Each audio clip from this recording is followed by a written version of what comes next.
जर एखाद्याला प्रश्न विचारला, माझा अधिकार तेवढा नाही, परंतु जर विचारला की आपण वर्षे श्राद्ध करतो, परंतु जगात शब्द काय आहे? जगामध्ये, संपूर्ण विश्वामध्ये, जगामध्ये पहिलं वर्षे श्राद्ध हे कुणी केलं? वर्षे श्राद्धाची परंपरा कुठून सुरुवात झाली माहिती आहे आपल्याला? माहिती आहे का आपल्याला? जेवढे जेवढे जण गेले प्रत्येकाचा दावा होतो वर्षे श्राद्ध होतं, परंतु वर्षे श्राद्धाची खरी अर्थाने परंपरा कुणी चालू केली, कुणी पहिलं वर्षे श्राद्ध घातलं, कुणाचं घातलं, ह्या गोष्टी आपल्याला जीवनामध्ये माहिती पाहिजे दादांनो. येईल सांगता कोणाला?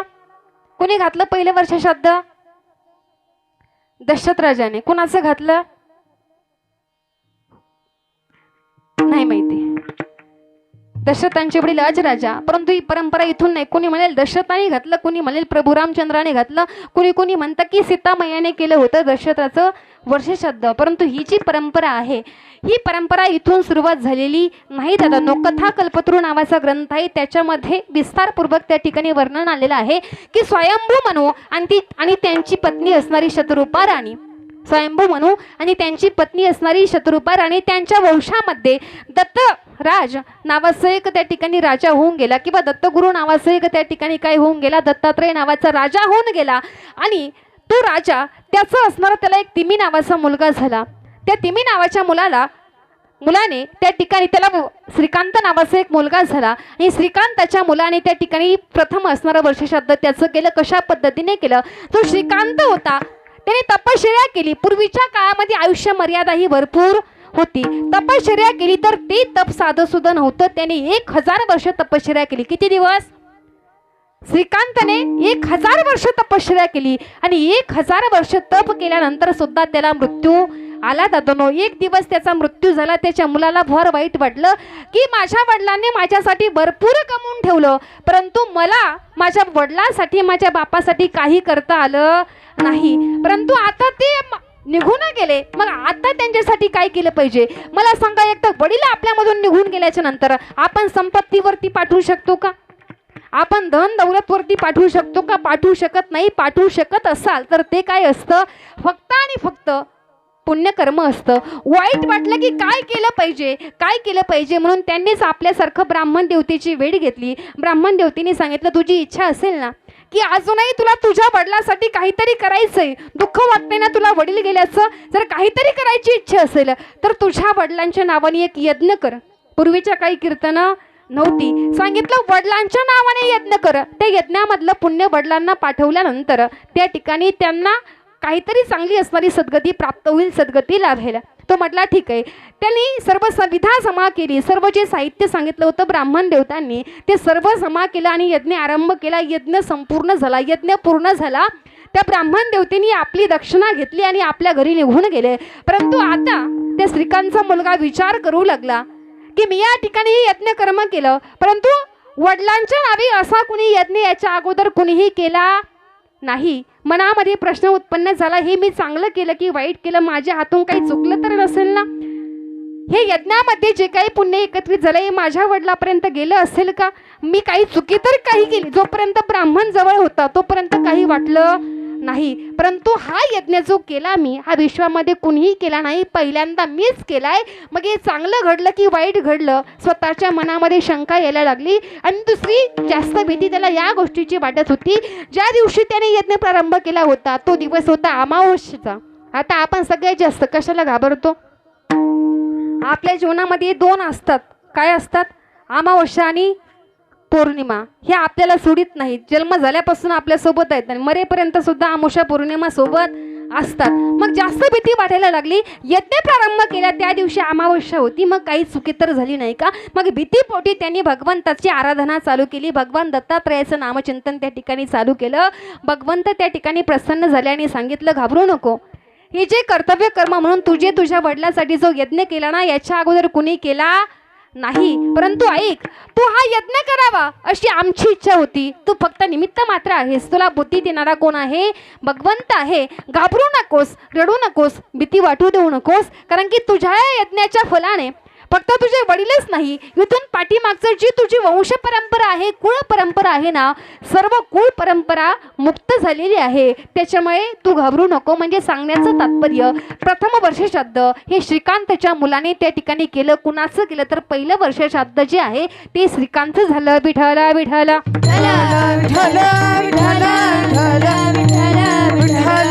म्हणून आपण सुद्धा हे कर्तव्य कर्म म्हणून का होईना हे सर्व असणारे विधी जीवनामध्ये आपण केले पाहिजेत.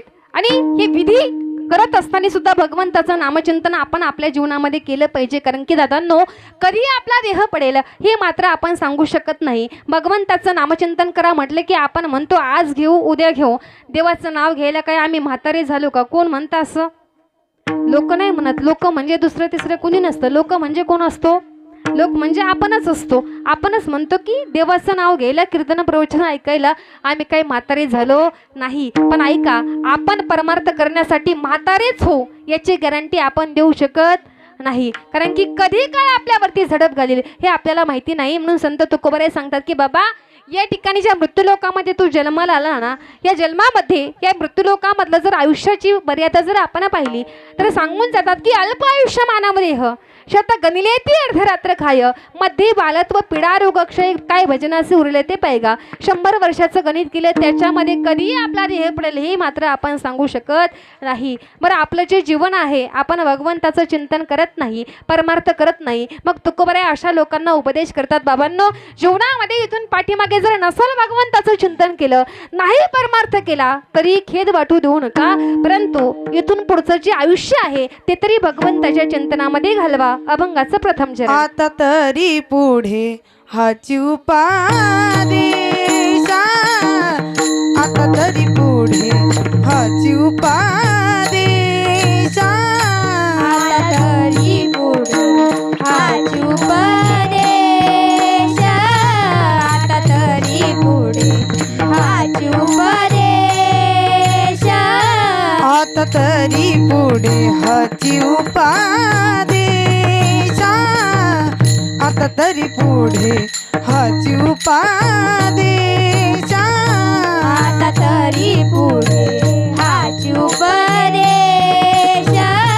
आता तरी पुढे हाची उपदेशा. नका करुणाचा आयुष्याचा, नका करुणाचा आयुष्याचा, सकळांचा पाया माझे दंडवाता, सकळांचा पाया माझे दंडवाता, सकळांच्या पाया माझे दंडवता, सकळांच्या पाया माझे दंडवता. आता तरी पुढे हाची उपदेश, नका करुणाचा नाश, नका करुणास विषाचा. आता तरी पुढे हाची उपदेश, नका करुणाचा नाश, नका करुणास विषाचा. तुकोबाराय सांगतात, रे आता तरी पुढे हाची उपदेश, नका करू नाश आयुष्याचा. पाठीमागे जे काही आयुष्य आपण जगलो दादांनो, पाठीमागं काय जीवनामध्ये कुटाने केले ते आपण पाठीमागं बघायचं नाही. अरे मागे केले ते पाहू नका, पुढे जामीन आहे तुका. रे आता तरी पुढे हाची उपदेश, नका करू नाश आयुष्याचा. पाठीमागं जे आयुष्य गेले ते जाऊ द्या, परंतु याच्या पुढे आपण आपलं जे राहिलेलं आयुष्य आहे ते भगवंताच्या चिंतनामध्ये घातलं पाहिजे. विठला विठला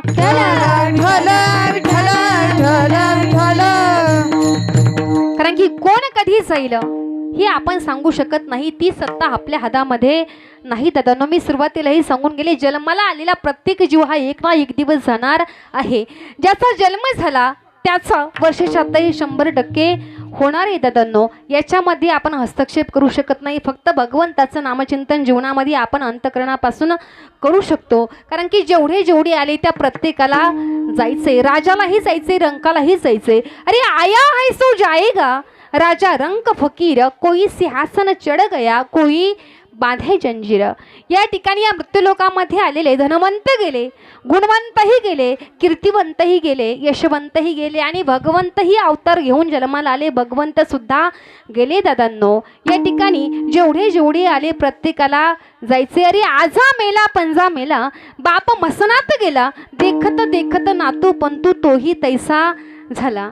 म्हणजे जन्माला जेवढे जेवढे आले त्या प्रत्येकाला जायचे. त्याच्यामध्ये आपला सुद्धा नंबर कधीतरी लागणार आहे दादांनो. परंतु हा नंबर लागण्याच्या अगोदर आपण भगवंताचं काय केलं पाहिजे? नामचिंतन केलं पाहिजे. मी सुरुवातीलाही सांगितलं की आपण म्हणून आज भगवंताचं नामचिंतन घेऊ, उद्या घेऊ. ते नामचिंतन घेण्यासाठी आयुष्य तर आपल्याकडे शिल्लक पाहिजे ना. कोण कधी जाईल हे सांगू शकत नाही. प्रत्येकाच्या मरणाची काळ आणि प्रत्येकाच्या मरणाची वेळ ही अगोदरपासून काय असते? ठरलेली असते.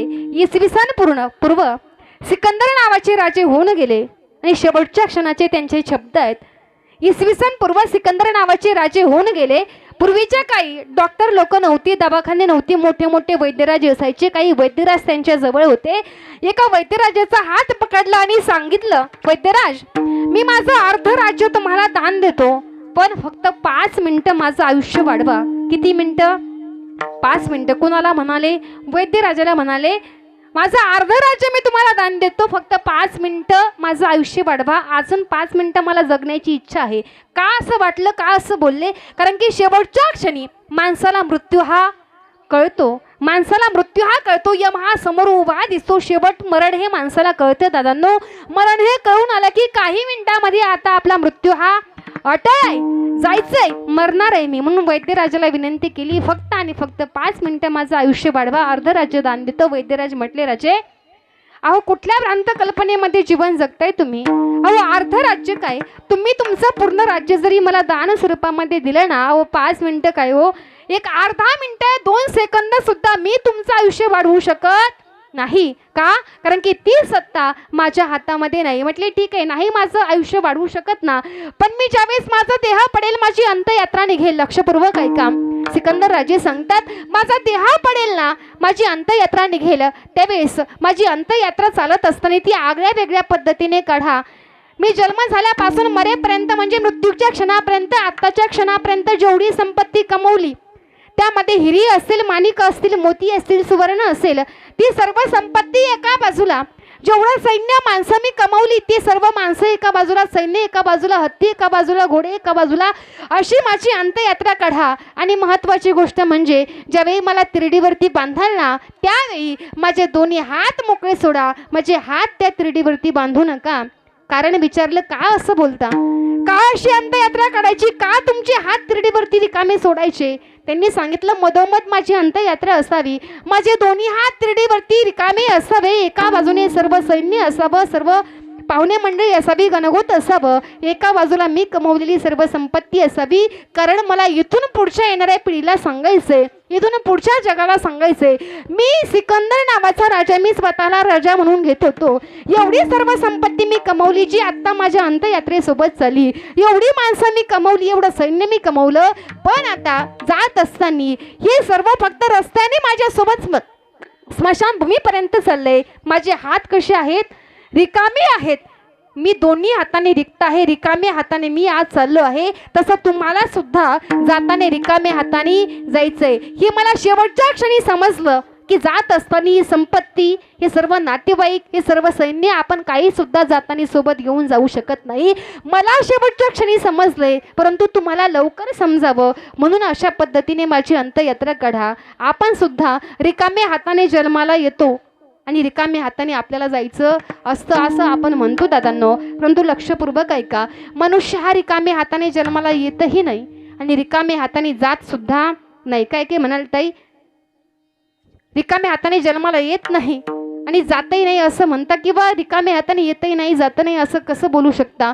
कारण की जन्माला येत असताना माणूस आपलं कर्म घेऊन जन्माला येतो आणि शेवटी जात असताना सुद्धा आपण आपलं कर्म घेऊनच आपल्याला जावं लागतं. जसं कर्म जीवनामध्ये आपण करू त्यानुसार पुढची गती जीवात्म्याला आपल्या प्राप्त होते. म्हणून संत महात्मे सुद्धा सांगतात की जैसी करणी वैसी भरणे, किंवा केले कर्म झाले तेची भोग आले. उपजले मेले ऐसे किती हो, उपजले मेले ऐसे किती,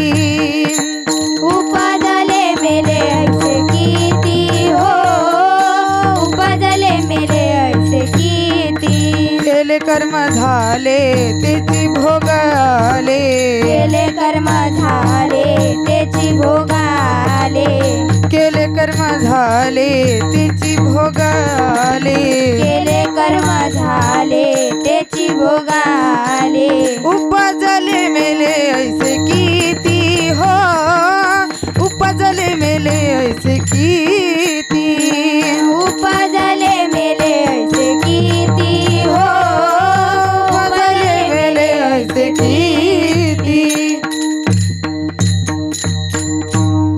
संत सांगतात अरे केले कर्म झाले त्याची भोग आले उपजले मेले ऐसे किती. किंवा आपण आणखी प्रमाण बोलून जातो की भोगतो न घडे संचिता वासोनी करावे ते मनी समाधान. जसं कर्म जीवनामध्ये आपण करू त्या कर्मानुसार पुढची गती जीवात्म्याला भोगावी लागते. कर्म हे भोगल्याशिवाय चुकत नाही. तुम्ही आम्ही सर्वसामान्य जीव आहोत.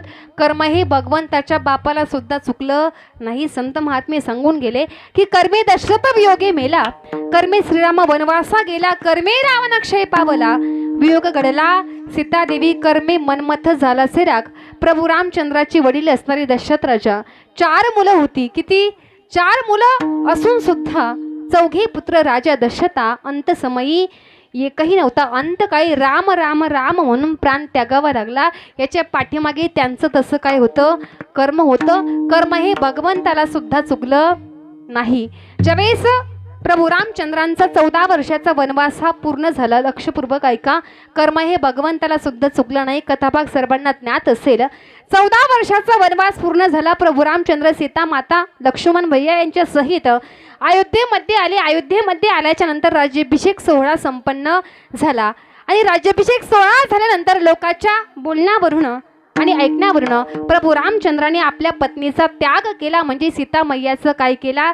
त्याग केला. लक्ष्मण भैया आपल्या वहिनीला म्हणजे सीता मातेला अरण्यामध्ये सोडून आले. त्यांच्या नंतरचा प्रसंग प्रभू रामचंद्र विचार करतात की मनुष्य देह घेऊन मी या मृत्यूलोकामध्ये अवताराला आलो म्हणजे मी सर्वसामान्य मनुष्यासारखा जगलो राहिलो वागलो.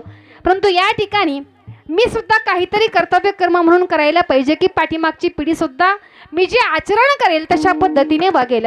मग या ठिकाणी पूर्वीच्या काही कीर्तन प्रवचन नव्हती. मोठे असणारे यज्ञ असायचे. प्रभू रामचंद्राने सुंदर अशा यज्ञाचं नियोजन केलं. प्रभू रामचंद्राने सुंदर यज्ञाचं नियोजन केलं. ब्राह्मण देवतेची भेट घेतली. सांगितलं मला यज्ञ करायचं आहे. ब्राह्मण देवता म्हटले ठीक आहे यज्ञ करायचंय ठीक आहे काही हरकत नाही. परंतु ऐका यज्ञाला जर बसायचं असेल तर तुम्हाला एकट्याला यज्ञाला बसता येणार नाही. मग कोण लागेल? म्हटले तुमची पत्नी सीता माता सुद्धा यज्ञासाठी आणाव्या लागतील. म्हटले मी आणू शकत नाही कारण मी एक बाणी एक वचनी एक पत्नी आहे आणि रघुकुळाची रीत आहे की रघुकुल रीत सदा चली आई प्राण जाये परी वचन ना जाये. माझी रीत आहे या ठिकाणी मी माझं वचन मोडणार नाही. मी पुन्हा तिला आणू शकत नाही आणू शकत. मग म्हटले यज्ञ करता येणार नाही कारण की कीर्तन जर करायचं म्हटलं तर पखवाजा लागतो सातकरी लागतात. तसं यज्ञाला किंवा या ठिकाणी काही गोष्टी जर कमी असतील तरी सुद्धा कीर्तन होऊ शकतो. परंतु यज्ञ जर करायचा म्हटलं तर मुख्यतः कोण लागतात? ब्राह्मण देवता लागतात. आहुतीची सामुग्री त्या ठिकाणी लागते आणि यज्ञ करण्यासाठी पती पत्नीची जोडी सुद्धा उपस्थित लागते. एकटा व्यक्ती यज्ञ करू शकत नाही दादांनो. मग नाही आणू शकत मग पर्याय व्यवस्था काहीतरी सांगा. काय केलं पाहिजे?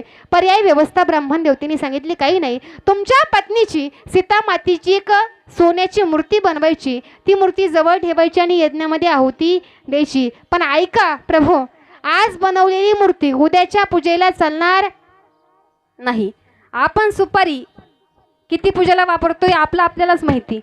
आपण ब्राह्मण देवतेला सांगतो जे विधी करायचे सर्व साहित्य तुम्हीच घेऊन या. आता त्या सुपारीवरती किती जणांचे दहावे झाले, किती जणांचे पिंडदान झाले, किती जणांचे वर्ष श्राद्ध झाले हे त्या सुपारीला सुद्धा गणित लागत नाही. पण आता इथं सांगितलं आज बनवलेली मूर्ती उद्याच्या पूजेला चालणार नाही. म्हटले काय करायचं या सोन्याच्या मूर्तीचं? म्हटले काही नाही ही ब्राह्मण देवतेला दक्षिणेमध्ये दान करून टाकायची. म्हटले ठीक आहे. तो प्रभू रामचंद्राचा यज्ञ सुरू झाला आणि तो असणारा यज्ञ 16,108 दिवस चालला. किती दिवस? जागे आहेत ना तुम्ही? 108 दिवस चालला. आता पूर्वीच्या युगामध्ये आयुष्य मर्यादा भरपूर होती, भरपूर आयुष्य होतं. 16,108 दिवस तो यज्ञ चालला. साधं सोपं गणित आहे. रोज एक मूर्ती दान करायची. 16,108 दिवसामध्ये प्रभू रामचंद्रांनी आपल्या पत्नीच्या मूर्त्या किती दान केल्या ब्राह्मण देवतेला? 16,108 मूर्त्या दान केल्या. ही भगवंताने चांगलं केलं की वाईट केलं? दान धर्म करणं कसं आहे? चांगली गोष्ट आहे. आता हे कर्म भगवंताकडून घडलं आणि हेच कर्म भगवंताला भोगावं लागलं पुढच्या अवतारामध्ये. आता आपण कोणालाही विचारा, आता गोकुळाष्टमी सुद्धा जवळ आली. भगवान श्रीकृष्ण परमात्म्याला पत्न्या किती होत्या? 16,108 पत्न्या होत्या. या सहज प्राप्त झाल्या का? नाही. अगोदरच्या जन्मामध्ये किती दान केल्या पत्नीच्या मूर्त्या? 16,108 मूर्त्या दान केल्या. तेच कर्तव्य कर्म कर्माचे भोग म्हणून पुढच्या जन्मामध्ये 16,108 पत्न्या भगवान श्रीकृष्ण परमात्म्याला प्राप्त झाल्या. दादांनो, हे काय म्हणजे याला आपण कर्म म्हणावं, अशा पद्धतीचं कर्म असतं. कर्म हे भगवंताला सुद्धा भोगावं लागतं. तुम्ही आम्ही सर्वसामान्य जीव आहोत. परंतु या ठिकाणी जर विचार केला, हे कलियुग आहे. कलियुगामध्ये दुसऱ्यासाठी खोदलेला खड्डा, त्या खड्ड्यामध्ये आपल्याला पडावं लागतं. हा कर्म मार्गाचा काय आहे? सिद्धांत आहे. कर्म हे भोगल्याशिवाय चुकत नाही. म्हणून जीवन जगत असताना भगवंताच्या नामचिंतनाचं कर्म जीवनामध्ये आपण केलं पाहिजे. कारण की आपल्यासोबत जर काही येत असेल आणि शेवटी जात असताना आपल्याला सोबत जर काही घेऊन जायचं असेल तर ते म्हणजे आपलं कर्म. विठाला विठाला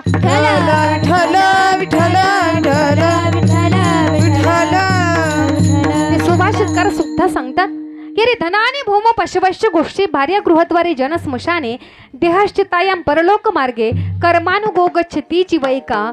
धन आपण किती जरी कमवलं तरी आपण सर्व कमवलेलं धन आपण जाताना सोबत घेऊन जाऊ शकत नाही. कारण की तुका म्हणे ज्याची संपदा एवढी सांगते कबडी गेले नाही. आपण किती जरी धावपळ केली तरी रावणा एवढं श्रीमंत आपण होऊ शकत नाही. किती श्रीमंत होता रावण? रावणाच्या श्रीमंतीचं वर्णन संत महात्मे सांगतात. अरे कोटी घरे जेथे काशाणी तांब्याची, शुद्ध कांचनाची 7 कोटी, शुद्ध सोन्याची घरं किती कोटी होती? 7 कोटी होती. वर त्याला फक्त वरून वरून पॉलिश म्हणून सोनं लावलेलं नव्हतं. अखंड सुवर्णाच्या भिंती. त्या सुवर्णाच्या नगरीमध्ये, लंकेमध्ये मोठे मोठे बलाढ्य राक्षस असायचे. एवढी मोठी सुवर्णाची नगरी, त्या रावणालाही जावं लागलं आणि त्या ठिकाणी जात असताना काही सुद्धा सोबत घेऊन जाता आलं नाही. तसं आपण आपल्यालाही जायचे. म्हणून धनानी भूमो पशवश्च गोष्टे, या ठिकाणी आपलं प्रेम असतं. कुणावरती असतं? पशुवरती असतं, पक्षावरती असतं, प्राण्यावरती असतं. आता आपण शेतकरी वर्ग आहोत. आपलंच तुमचं सुद्धा प्रेम म्हशीवरती असेल, गायीवरती असेल. यांच्यापेक्षा महिला मंडळाचं जास्त प्रेम असतं. कुणावरती असतं? शेळ्यावरती असतं. बरोबर आहे? आता तुमचं आहे की नाही माहिती नाही, परंतु आमच्या गावाकडे तरी पुरुष वर्ग, बरोबर आहे, जास्त प्रेम कुणावरती असतं? शेळ्यावरती असतं. कारण की या सर्व गोष्टी आहेत दादांनो, या आपल्याला सुटत नाही. आता कीर्तनामध्ये जरी बसलो तरी आपलं अर्ध लक्ष कुठे आहे? घरी शेळ्याकडे. आता 12 वाजत आले, पाणी पाजून आले, खायला काही टाकलं नाही म्हणजे आपला जीव कशामध्ये गुंततो? फार वेगळे वेगळे लोक असतात दादांनो. याला मायामोह म्हणतात. परंतु हे प्राणी मात्र सुद्धा शेवटी आपण जात असताना आपल्यासोबत येत नाही. ते याच ठिकाणी राहणार आहे. म्हणून धनानी भूम पशवश्च गोष्टी भार्या गृहद्वारे, याच्याही पेक्षा जास्त प्रेम असतं. आपण म्हणतो पत्नी माझी, बायको माझी, सर्वात जास्त आपण तिचे लाड करतो, तिच्यावरती प्रेम करतो. परंतु ती पत्नी सुद्धा कुठपर्यंत सोबत आहे? घराच्या उंबरठ्यापर्यंत. याच्याही पेक्षा जास्त प्रेम करतो आपण आपल्या स्वतःच्या देहावरती. कशावरती प्रेम करतो? देहावरती प्रेम करतो. मग देहावरचं प्रेम जे आहे ते आपल्या आईवडिलापेक्षा जास्त आहे. आईवडिलापेक्षा आपण आपल्या देहाला जास्त जपतो. पत्नीपेक्षा आपण आपल्या देहाला जास्त जपतो. आपल्या स्वतःच्या लेकरापेक्षा सुद्धा आपण स्वतःच्या देहाला काय करतो? जास्त जपतो. परंतु तो देह सुद्धा शेवटपर्यंत आपल्या सोबत आहे का हो? नाही. कुठपर्यंत आहे? फक्त आणि फक्त त्या ठिकाणी स्मशानभूमीपर्यंत. म्हणजे तो देह सुद्धा चितेमध्ये जळून किंवा चितेवरती जळून काय होतो? भस्म होतो.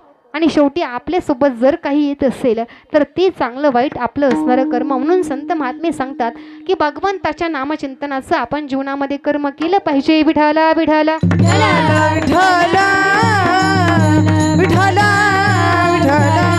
म्हणून संत महात्मे सांगतात की भगवंताच्या नामचिंतनाचं कर्तव्य कर्म म्हणून करा.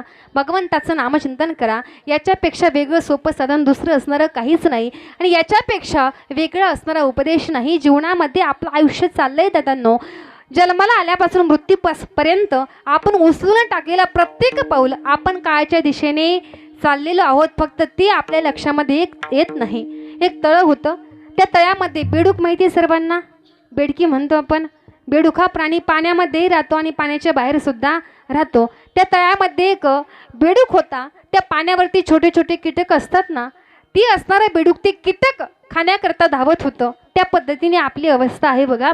ते कीटक खाण्याकरता धावत होतं, परंतु त्याला पाठीमागून, आता सर्प माहिती आहे सर्वांना, हा सर्पासारखा प्राणी सुद्धा पाण्यामध्ये राहतो, पाण्याच्या बाहेरही राहतो. एक भला मोठा असणारा काळ असणारा सर्प त्या ठिकाणी त्या तळ्यामध्ये होता, पाण्यामध्ये होता. तो सर्प सुद्धा, सर्पाने आपलं तोंड उघडलं आणि अर्ध बेडूक गिळलं होतं. किती? अर्ध बेडूक गिळलं. तरी त्या सर्पाला, त्या बेडकाला माहिती नव्हतं की पाठीमागून अर्ध आपल्याला सर्पाने गिळलेलं आहे. तरी ते बेडूक पुढं धावत होतं की हे कीटक आपल्याला कधी भेटतील, आपण या कीटकांना फस्त करू, आपण एक कीटक खाऊ. पाठीमागे अर्ध सर्पाने गिळलं, तो सर्प त्याला पूर्ण गिळून टाकतो. ते कीटकही मिळत नाही, त्याचं आयुष्य संपलं जातं. त्या पद्धतीने आपली अवस्था आहे. ते सरोवरती तळं म्हणजे या ठिकाणी जे आहे हे आपलं आयुष्य आहे. दादांनो, या आयुष्यामध्ये आपण धावत असतो. जसं ती असणारं बेडूक कीटक खाण्याकरता धावत होतं, तसं आपण आपली आशा जीवनामध्ये कधी संपत नाही. आपण संपत्तीच्या पाठीमागे लागतो, धन जमवण्याच्या पाठीमागे लागतो, परंतु आपल्याला पाठीमागून सुद्धा अर्ध काळाने खाल्लं हे आपल्या लक्षामध्ये येत नाही. काळ पूर्ण घेऊन टाकतो आणि आपलं आयुष्य या ठिकाणी काय होतं, संपलं जातं दादांनो. म्हणून कोण कधी जाईल हे मात्र आपण सांगू शकत नाही. जोपर्यंत आहोत ना तोपर्यंतचं भगवंताचं चिंतन करून आपण आपल्या जीवनाचं कल्याण करून घेतलं पाहिजे. तुकोबाराय सांगतात, नाही तुम्हाला तसं कळत ना, मी स्वतः दंडवत लोटांगण घेऊन तुमची विनवणी करतो. अभंगाचं दुसरं चरण. हो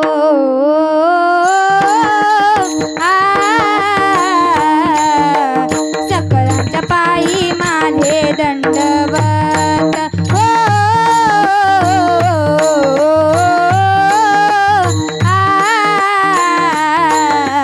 सकळांच्या पायी माझे दंडवत. हो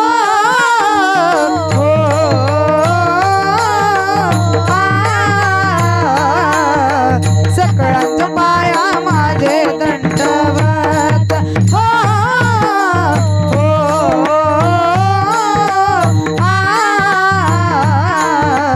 सकळांच्या पाया माझे दंडवत.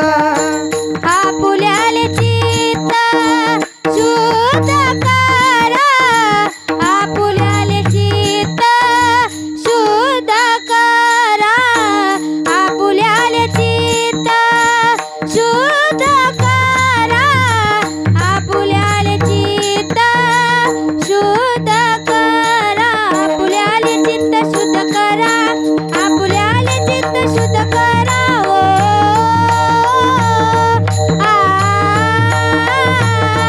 आपुल्याले चित्त शुद्ध करा.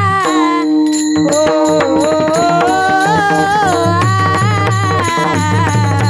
सकळांच्या पायी माझे दंडवत. हो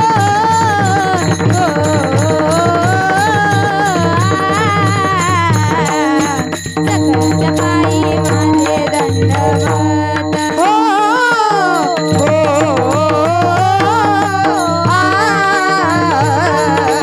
सकळांच्या पाया माझे दंडवत. हो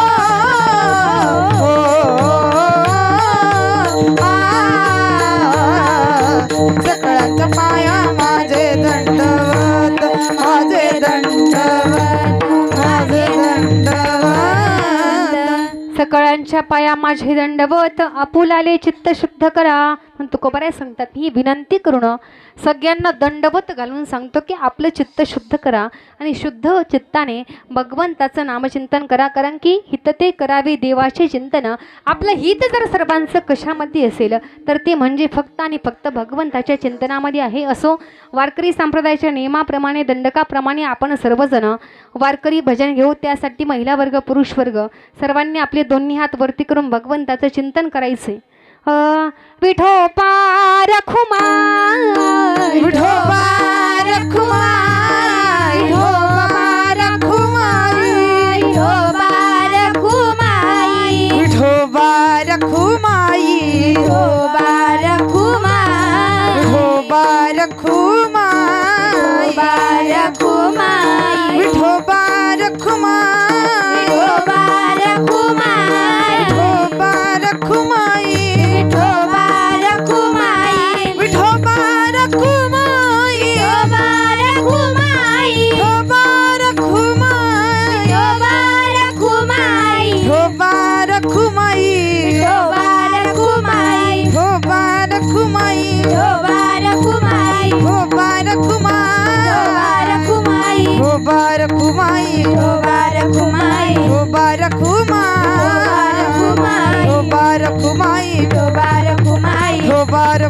रखुमाई विठोबा रखुमाई विठोबा रखुमाई विठोबा रखुमाई विठोबा रखुमाई विठोबा रखुमाई विठोबा रखुमाई विठोबा रखुमाई विठोबा रखुमाई विठोबा रखुमाई विठोबा रखुमाई विठोबा रखुमाई विठोबा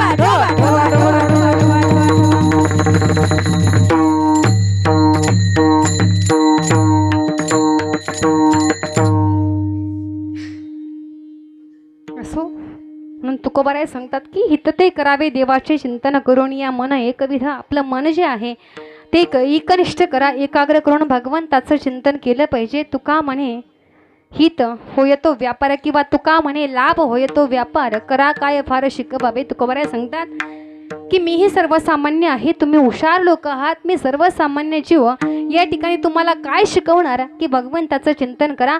परंतु ज्यांना ज्यांना वाटत असेल की आपलं हित व्हावं त्यांनी चिंतन केलं पाहिजे. आणि सांगतो तुम्हासी भजारे विठ्ठला नाही तरी गेला जन्मबाया. कळकळीने सांगतो की भगवंताचं भजन करा. जर नाही भजन केलं तर तुम्ही जन्माला आलात आणि निष्फळ त्या ठिकाणी तुमचा असणारा जन्म हा वाया गेलं असं म्हणायला हरकत नाही. विठ्ठला विठ्ठला विठ्ठल विठ्ठल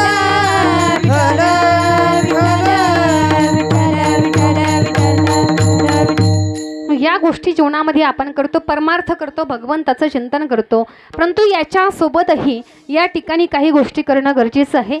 कारण की याचसाठी केला होता अट्टहास शेवटचा दिस गोड भावा. आपला शेवट गोड झाला पाहिजे याच्यासाठी आपण या सर्व जीवनामध्ये परमार्थ करत असतो. की शेवट गोड होणं म्हणजे नेमकं काय होणं तर शेवटच्या क्षणी परमात्म्याने आपल्याला आपल्या जवळ घेणं. जग आपल्याला आपलं म्हणेल याच्यामध्ये नबल नाही. या जगाच्या बापाने परमात्म्याने भगवंताने कधीतरी म्हटलं पाहिजे की हा माझा भक्त आहे. आपण म्हणू की देव माझा आहे, परंतु देवाने कधीतरी म्हटलं पाहिजे की याने कधीतरी माझं नामचिंतन केलं, हा माझा कोण आहे, भक्त आहे. अरे जन्माला आलेल्या प्रत्येकाला मरायचे, प्रत्येकजण जीवन जगतो दादांनो. जन्माला आला तो मरणार आहे, परंतु मरत असताना माणसाने कसं मरावं, कसं मेलं पाहिजे. तुकोबाराय सांगतात की तुका म्हणे एका मरण्याची सरे उत्तमची उरे कीर्ती मागे. या ठिकाणी आपण मेल्यानंतर सुद्धा आपली कीर्ती पाठीमागे राहिली पाहिजे. गेले दिगंबर ईश्वर विभूती गेले दिगंबर ईश्वर विभूती राहिल्या कीर्ती जगा माझी राहिल्या कीर्ती जगा माझी. गेले दिगंबर ईश्वर विभूती गेले दिगंबर ईश्वर विभूती राहिल्या कीर्ती जगा माझी राहिल्या कीर्ती जगा माझी.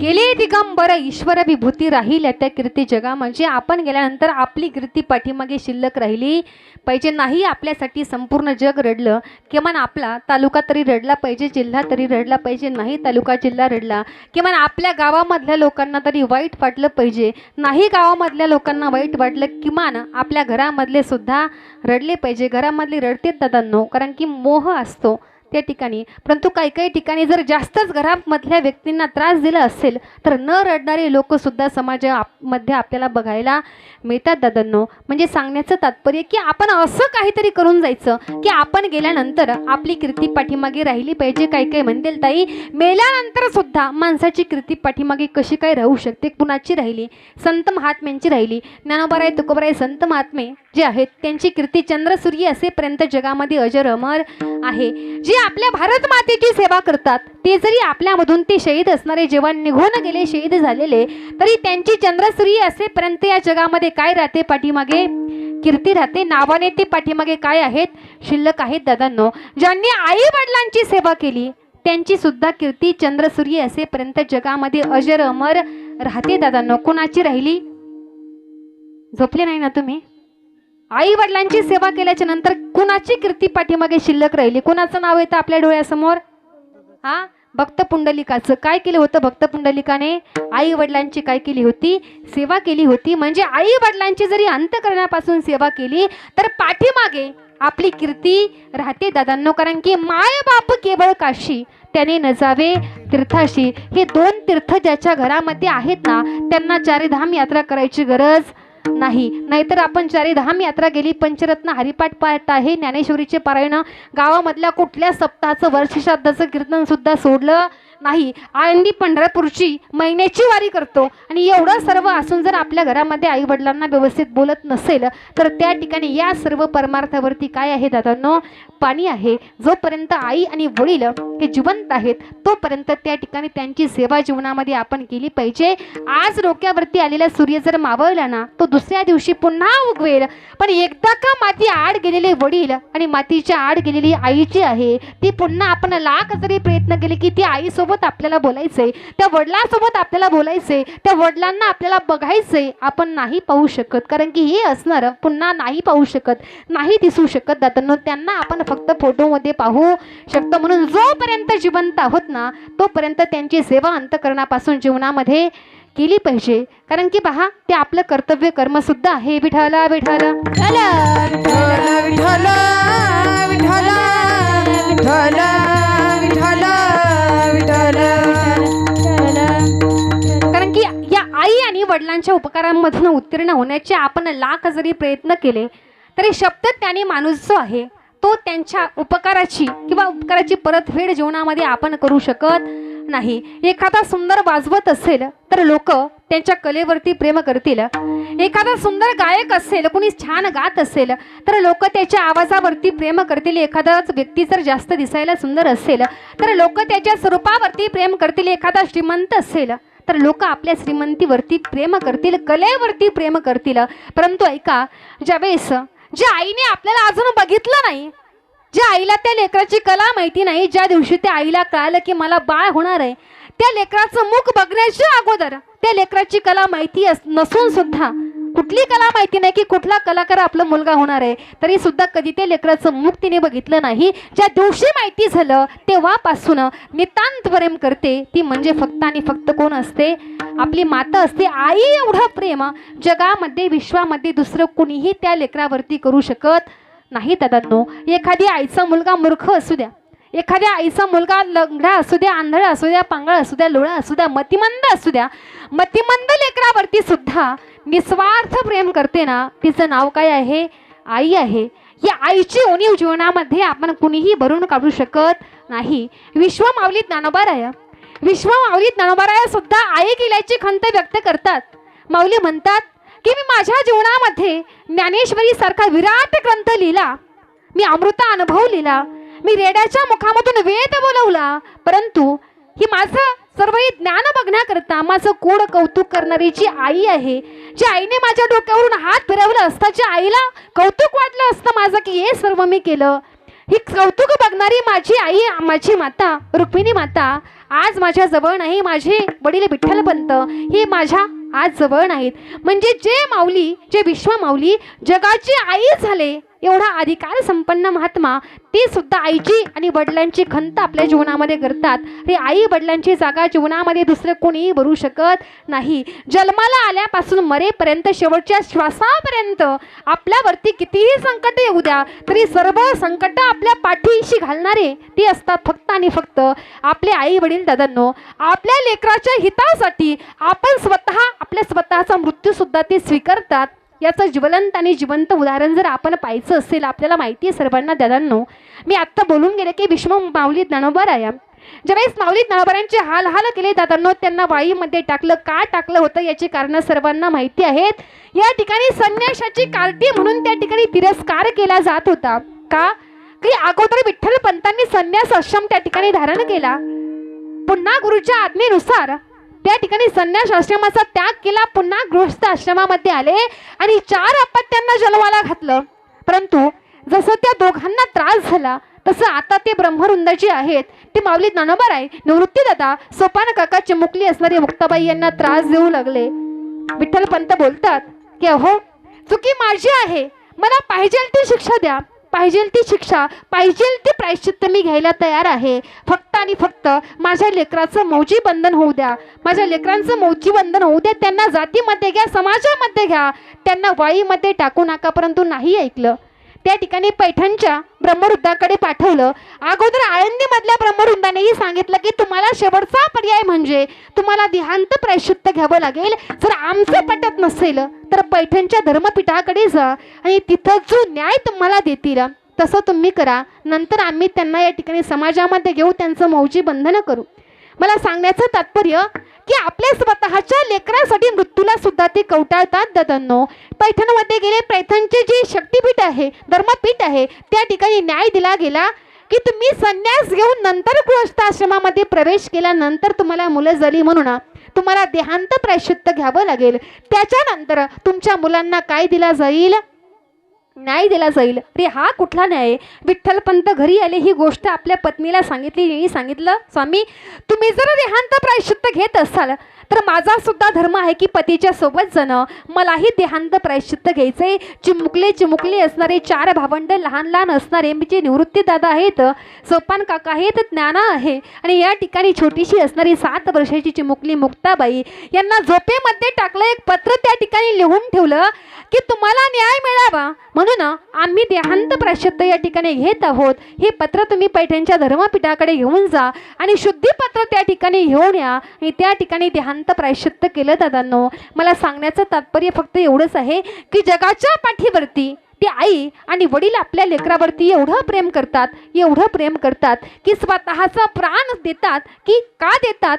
की आपण गेल्यानंतर तरी आपल्या मुलांना काय होईल? सुख प्राप्त होईल. त्यांच्या जीवनामध्ये आपल्या जाण्याने जर सुख येत असेल ना तर आपण गेलेलंही चांगलं. म्हणून मृत्यू त्या ठिकाणी विठ्ठलपंतांनी रुक्मिणी मातेने स्वीकारला. जगाच्या पाठीवरती आई वडिला एवढं प्रेम जीवनामध्ये आपल्यावरती कुणीही करू शकत नाही. म्हणून त्या मायबापाच्या जीवनामध्ये आपण काय केली पाहिजे? अंतःकरणापासून सेवा केली पाहिजे. एवढं जरी केलं दादांनो तरी आपला परमार्थ हा फलद्रूप झाल्याशिवाय राहणार नाही. म्हणून तुकोबाराय सांगतात, जीवन जगताना भगवंताचं नामचिंतन घ्या, माता पित्याची सेवा करा, देशाची सेवा करा, धर्माची सेवा करा. एवढं जर केलं तर कुठलेही संकट जीवनामध्ये येणार नाहीत. असो, आता संप्रदायाच्या नियमाप्रमाणे जर आपण पाहिलं तर आपल्या कीर्तनाची नियोजित असणारी वेळ संपलेली आहे. परंतु या ठिकाणी जे काही सत्कर्म घडलं ते सर्व पुण्यकर्म म्हणून गेलेल्या जीवात्म्याच्या नावे आपण पाठवणार आहोत.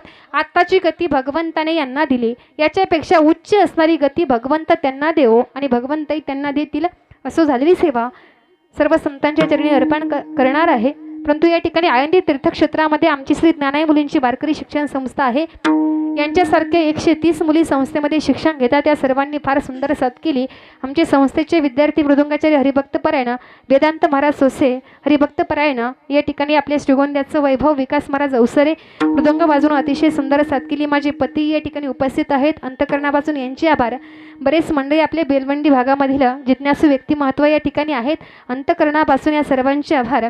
झालेली सेवा सर्व संतांच्या मातापित्यांच्या चरणी अर्पण करून सेवेला याच ठिकाणी पूर्णविराम.